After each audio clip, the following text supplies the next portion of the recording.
All right. What's going on, everybody? I'm back again with another video. We got some questions from Twitter today. So first one, I'm in my third year of school at university for business. I'm not as interested into it as I thought, and I want to drop out and attend film school. How should I go about this? Okay, this is a really good question, and I'm sure this is good for a lot of young people to kind of see what it might be like behind the scenes. My thing about art is it's I don't think that it's kind of like a cat, you know? It doesn't want all your attention. Now, I'm not saying going to film school is bad, but I'm saying business has your attention as well, and it's not necessarily going to be disuseful to do that in conjunction with your art. But what I'm saying is film school alone is not going to be the thing that verifies that you're an artist. Because if you want to make films, you can start making films today with your cell phone. And download Adobe Premiere, subscriptions, $20 a month. Start filming on your phone, transferring the footage, start cutting it together. Literally, when I got back into editing, I was just taking my GoPro and going out and filming whatever me and my friends got into, and then editing it together, just to have some type of content. So I say that to say that it's not all or nothing with art or anything really. You're already in your third year with business. I think having a business degree is a great backup plan. Even though I'm kind of like a little bit torn between the college education system, being particularly useful, but at the same time I'd be a hypocrite because I went through it and I've got what people would consider a useless degree, but I've made it work for me. So same thing with you, I would say, having a business degree is definitely not a bad thing. And what it sounds like is you want some professional mentoring on going about film school or going about the film industry. So instead of dropping out and going into film school and acquiring all this new debt, I would try to see if you can minor in radio, television, film. That's what I did in college. I'm not saying I'm the poster boy for this kind of question, but I majored in psychology and then I minored in radio, television, and film. And when I wasn't in psych, I was full on in the radio department. Had my own show. I was involved in all the extracurricular activities. They also taught sound design. And I took a marketing, media, and a history of film class. And that was just my minor. And I probably would have taken all the classes if I would have stayed in school long enough. So use where you're at. If you don't have a minor yet, try to see if you can get some of those classes.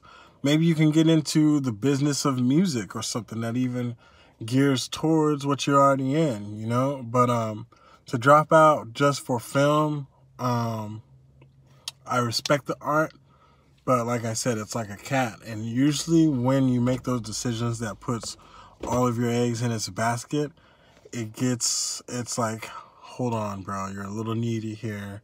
I need some space to breathe in the art. It's an easy way to burn out, and it's also just, it's not realistic to the process of being an artist because in film school, you're going to be inundated with information and inspiration and influence. But once you're out of there, it's up to you to kind of bring all of that inside of yourself anyways. So might as well figure out to start doing that now while you're in school and you're almost done. Another thing is film school. Like I said, you can start filming right now. And I do have a little bit of college experience with film. Definitely didn't attend any USC or any top film school. And I, what else's experience do I have with it professionally? College. Oh, I took a high school class in film too. Luckily, I had this teacher who was also, my science fiction teacher. And when I took film with him, we kind of already just kind of vibed. So I was really open to things that he was telling me. He kind of put me on to indie films like El Mariachi before it became Desperado. And taught me like a lot of low budget techniques. I mean, we were still on handy cams back then. First generation IMAX, putting things together. And, like I said before, my creativity back then was atrocious. It was terrible. All of my ideas for film were not cool. A lot of my peers in classes made way better films than me and had way better stories and storytelling. But, what can I say? I was a high schooler. All I did was play football and play video games. So I wasn't really out there that much either. I mean, I did have kind of a tumultuous childhood, but other than that, there wasn't really much to pull from. So those are my only two really professional experiences with film. Minoring in college in the whole entertainment department and film class in high school. Paying attention though and having a little bit of passion, I remember some key points about storytelling in both of those and marketing. But when film is one of those things where it's an applied science, it's an applied knowledge. So I really didn't start learning a lot until I wanted to learn a lot to help some of these projects I was doing. So, to learn editing for a project that's in school that you're getting graded on, and to learn editing in your spare time and you actually want to finish something that you're working on is a different kind of drive. It's not an external motivator, it's an internal motivation. So when I got that GoPro and I downloaded Premiere and I just started chopping up nights out with my buddies, that equated to who knows how many hours on a syllabus that a teacher could have planned out. And now with YouTube, you can learn so much on YouTube. I mean, YouTube really, teachers could almost create playlists and give them to kids and they can learn topics as long as we have a way that we can reinforce these topics by applying them into work. That's really what being a teacher should be. The teaching part, you can learn from a lot of things now. It doesn't have to be one source anymore. So you can have YouTube tutorials about how to set your camera for proper exposure, how to, edit in Adobe Premiere, how to compose the shot, how to draw up a storyboard, how to write a script, story arcs, elements, all of that is, you got plenty of people that have an abundance of knowledge that you can be using to further yourself. So with where you're at right now, within your third year of school, of university, just start doing it in your spare time, I would say, rather than dropping out and starting from scratch. Because, your 20s, they go by quick. And you don't want to spread yourself too thin. So knock out where you're at. Try to incorporate what you can, but get ready to move into the next stage of your life, which is, it's not going to be schooling 24/7, it's going to be, you're going to be schooling, then you're going to be working, and then you're going to do this work-life balance and social balance of trying to find people that aren't just students that you can connect with. And a lot of other things you're going to learn along the way that you would learn film school or not, business industry or entertainment industry. There's a lot of the same principles. So work on getting those going. All right. Question number 2. How do I know what's a good art I should be involved in? Okay, so, and I might have to make this one quicker than I'd like, but what's a good art you should be involved in? Really what that comes down to is trying out a bunch of things, As a person, I think it's always good to put yourself into an uncomfortable position. Like I said, I had my own radio show. That was broadcasted on FM at our school. We had a full radio transmitter. One of the few universities to still have that. And I was never really considered myself a radio DJ or anything like that. And it put me in an uncomfortable position. And in that, I found things that I liked about how I handled things and things I wanted to improve, that I applied into different things. Well, you keep doing that. You keep making yourself uncomfortable. You keep trying something that maybe doesn't sound like you would be good at, but interests you for some reason, and just go for it, you know? A self-defense class, wine painting, anything you might be self-conscious about, even breakdancing or dancing or art. Try a lot of those things. And go hard on a few that you find can be sustainable with your lifestyle.